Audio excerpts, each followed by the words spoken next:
Bonjour tout le monde, aujourd'hui on se retrouve dans la cabane parce qu'on va venir fabriquer un four juste là pour pouvoir préparer quelques petits trucs à manger et pouvoir se chauffer pendant la nuit. Donc la base du four sera faite avec un seau sans fond. On va venir l'enterrer jusque là dans la terre et faire une aération par dessous pour pouvoir permettre un bon tirage au feu. Il reste plus qu'à prendre la pelle et venir creuser. Déjà ça c'est fait. Maintenant l'objectif ça va être de creuser dans cette zone pour arriver dessous ici, puis mettre cette plaque au fond qui a un trou au milieu et que ça puisse aérer le feu. C'est parti. 3 hours later. Donc c'est bon, le four en lui-même est terminé. Là ici on a l'arrivée d'air.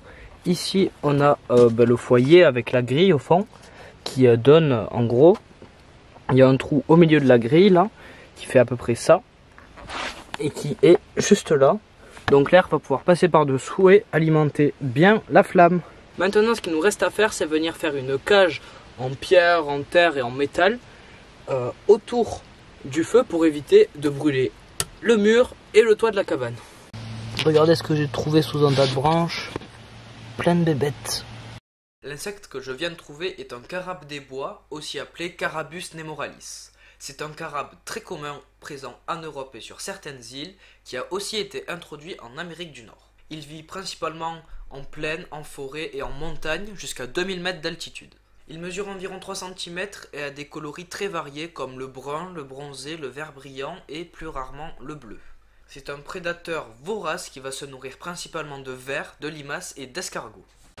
Petit contretemps, juste ici il y avait un tas de bois et l'insecte que vous avez vu juste avant avait niché ici, avait fait plein de bébés, du coup j'ai dû délicatement les prendre et les mettre dehors et j'ai pas du tout brûlé toute leur famille. Maintenant il est temps de récupérer de l'argile pour fabriquer les murs de notre four.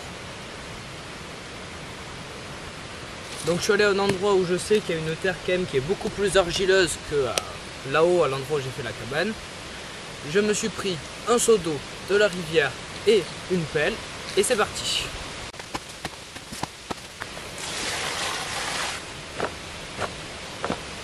Et voilà, on a un bon seau de bouillasse. Maintenant on arrive au début du moment dégueu. On va venir mettre de la terre argileuse juste ici et poser une pierre par dessus, faire pareil de l'autre côté et monter le toit jusqu'à ce qu'il soit assez haut.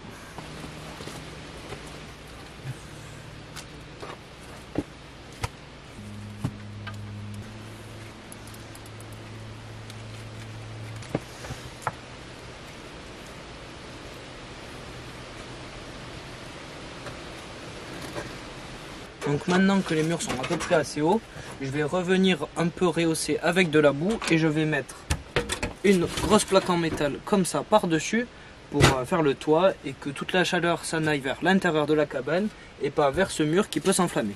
Mais pour ça, je vais devoir aller chercher un autre seau d'argile. Bon voilà, il est terminé. Il restera juste à verser un seau de terre sèche derrière pour combler les derniers trous qui restent, mais sinon il est bien hermétique, on va pouvoir faire du feu en toute sécurité là-dedans. Plus qu'à le tester en l'allumant.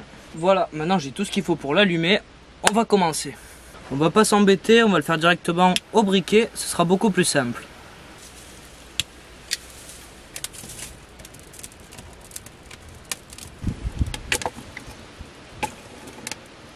Donc les flammes sont bien contenues dans la petite chambre, elles n'ont pas l'air de passer au dehors, même si je vais quand même renforcer, je vais mettre un maximum d'argile autour pour limiter un maximum les risques de brûler tout.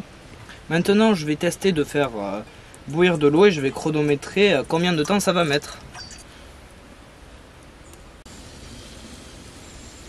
Comme vous pouvez voir, les flammes commencent à dépasser de la plaque. Je vais devoir faire des améliorations de sécurité. Mais bon, en attendant, l'eau bout, même super bien, mais ça a pris à peine 5 minutes. Donc vraiment, ce four est validé. Voilà, la vidéo est terminée, j'espère qu'elle vous a plu. Je suis super content parce que le four marche super bien, encore mieux que ce que je pensais. Et j'ai eu aucun problème pendant la fabrication. Donc si la vidéo vous a plu, n'hésitez pas à aller voir les autres. Et si vous voulez pas louper les nouvelles, abonnez-vous. Sur ce, je vous souhaite une bonne soirée.